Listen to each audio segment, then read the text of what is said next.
बापाला रडताना कधी पाहिलं नाही.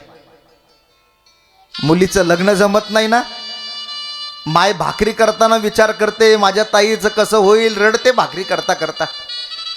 पण बाप रोज लोकाचे पाहुण्या रावळ्याचे दरवाजे धुंडत असतो बरं का.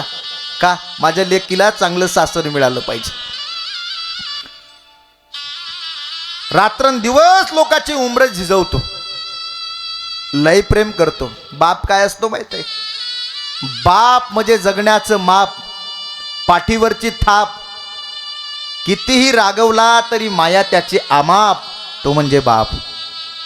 बाप म्हणजे ध्येयाकडे नेणारी शिडी, संकटातून पार करणारी होडी. कधी तिखट वागला तरी आयुष्यभराची गोडी. बाप म्हणजे शिस्तबद्ध धाक, जगणं आपोआप, आयुष्याच्या समुद्रात दीपस्तंभाची झाक. तो म्हणजे तुमचा आमचा शेतकरी बाप आहे.